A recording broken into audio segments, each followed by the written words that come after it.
Hey everybody, welcome to another episode of Earthly Headlines. Today we're going to talk about Edfu and some of the excavations conducted by the Oriental Institute at the University of Chicago as part of the Temple of Edfu project. They've found some new stuff that date to the early New Kingdom, about the 18th dynasty or so of Egypt, and they found another villa. In my last episode, I talked about a villa as well, allegedly Julius Caesar's father-in-law's villa that had all these scrolls and as yet discovered scrolls that they're about to uncover. So lots of villas going around at the time.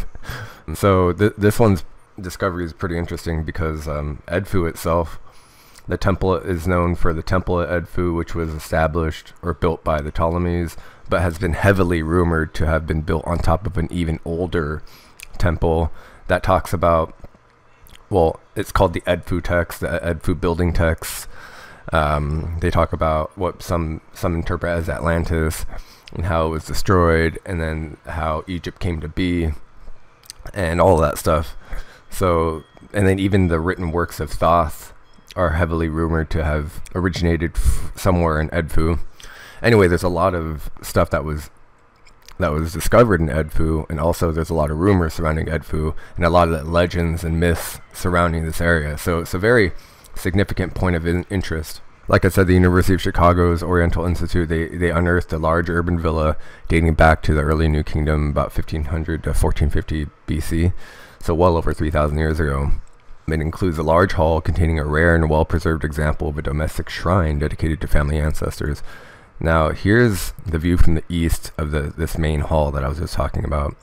And if you can imagine, all these walls were huge. So there's this is an artist's recreation of what it may have looked like. And this just gives you an idea of what we're dealing with here. Like these high walls, we have these plazas and these inscriptions, and everything was painted. So and then this 1,000 whatever years later. So anyway, moving on, it's been more than 80 years since such a shrine for the ancestors was discovered in Egypt, and the ones we did have were rarely within an undisturbed context. So this one is the first find in 80 years, and also was surprisingly intact and left alone for the most part, because as I'll talk about now and in future episodes, there's a lot of looting going around. And whenever, like for example, last year and the year before that, 2017, 2018, someone had discovered some new caves in Qumran, because in the black market there is all these new texts, these new scrolls flooding the market suddenly. So that told archaeologists that, okay, some looters or some group that's profiting off of these artifacts, they have some information on a location that even archaeologists don't know about. So the fact that they found, the Oriental Institute found a relatively undisturbed villa, a huge place like a villa, with all the looting going around, is pretty remarkable, that not even the looters, or modern looters, know about it. So it's located about 400 miles south of Cairo in the Nile Valley. Tel Edfu was the capital, occupied for nearly 3,000 years ongoing. So all the way up and from the Egypt's Old Kingdom all the way down to Ptolemaic period, so 2400 BC to 30 BC. This place has been relevant in Egyptian history, which is that's incredible in and of itself right there. And it might be even older, because if you believe the Edfu texts and these legends, that the founding of Edfu and the shrines that were there date back way further. We're talking pre-Diluvian time, according to legends. The hard evidence indicates, no, this was a Ptolemaic period temple, and that's basically, if you're taking the hard mainstream line narrative. Either way, it's an old place. Either way, it's 2,000 plus years old. So some of the stuff they found were the earliest examples of an ancestral shrine from the New Kingdom, and I think the shrine is here, this column area, and then this on the right is the sandstone column of the high priest of the Temple of Horus, which the guy's name was Amenmos. So yeah, anyway, we'll get to that in a second. So the most recent excavation, which was in December 2018, so a little over a month ago, the building has several rooms with columns. The largest is 6-column hall measuring about 33 feet by 26 feet. Contains a well-preserved domestic sanctuary dedicated to the cult of the family ancestors of the inhabitants. So this isn't a private villa, I'm assuming. So this person who owned this property, his entire family must have been some high-ranking aristocracy or nobility or something like that in order to have this. Number one. Number two, they have a sanctuary dedicated to what's called the cult of the family ancestors. So at the time, there were a lot of pagan religions. This is before Christianity really came to the forefront in Egypt.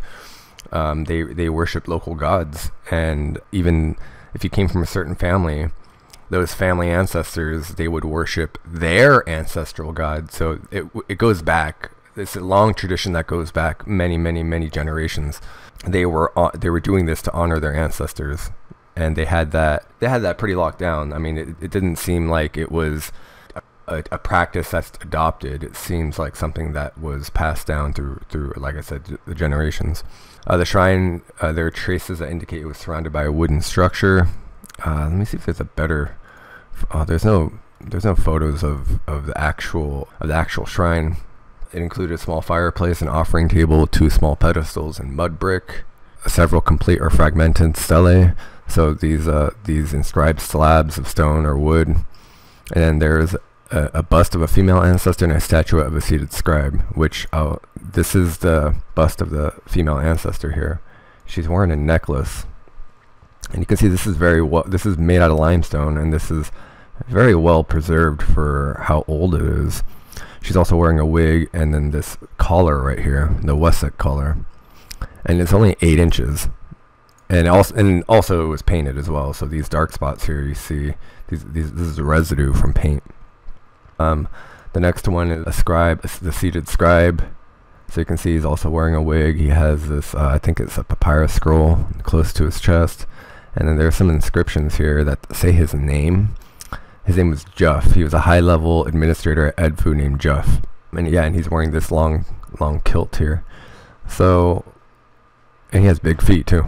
The hieroglyphic text surrounding the couple mentions the common offering formula and includes the names and titles of 2 figures. I don't think they have a picture. Oh yeah, right here. So at some point their faces were scratched out, and the inscription that supposedly says their name was damaged, so they can't read it. But they do know that it was a couple. It included their names and titles, probably their titles are their job, their career, right? So it's made they're also probably some sort of aristocracy, or at the very least functioning members of their society, at the very least. So this comes directly from the head archaeologist here. So what they say, the quote is, "Currently our best knowledge about such cultic installations within a domestic house comes from the famous workman village of Deir el Medina near Luxor." So far our example from Tel Edfu is one of the oldest known for New Kingdom period. It's real to find such a complete set of artifacts, and it is shocking that it is so complete and undisturbed. This should help us answer a lot of questions about the various cultic activities that were carried out at the shrine. So yeah, they, like I mentioned earlier, they had these pagan gods, which were later stamped out by the Romans. But at this time, it was a very normal practice to worship these pagan deities. They also found a large sandstone column mentioning High Priest of Amenmos. So this is the column I was telling you about right here. This column. And then look at this structure. That structure is amazing, man. The Temple of Edfu itself, that wall. So the new findings reinforce the presence of an important high-ranking elite in this specific part of the ancient city of Edfu during the beginning of the 18th dynasty, period of political consolidation in Upper Egypt by the Theban kings Ahmose, Amenhotep I, and Thutmose I. There is an area called Thebes, not the one near Greece, the one in Africa. And these guys came up, and they during the 18th dynasty, they basically consolidated their power. They were running things at the time, and under their watch, allegedly, is when this villa was relevant, when it was being occupied. A little bit more about the Temple of Edfu excavation. It began in 2001. It served as training for University of Chicago students for many years. So this entire project has been pretty prestigious. It's prestigious. It's been around for almost 18 years now, and it's drummed up all kinds of support for Egyptology, and like I just read, trained a lot of future archaeologists in how to go through the correct procedures and excavation and analysis and data entry and all that stuff. So it's a really cool program that you could volunteer for. It's called the Edfu Project at the University of Chicago. And if you just go to telledfu.uchicago.edu, you can get more information.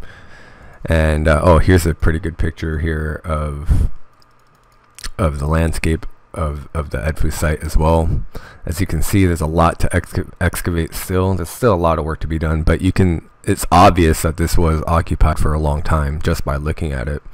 So let me know what you guys think about Egyptology, Edfu sites, the texts, the fact that it may have been built, the Ptolemaic version may have been built on top of something more ancient. And I did an entire episode about how that was a practice in the ancient world. Was when a dominating power came through, a conquering power, normally if they built shrines, they would build them on top of the older shrines, or any city or a point of interest they would build on top of another. And you see this time and time again as you look through history.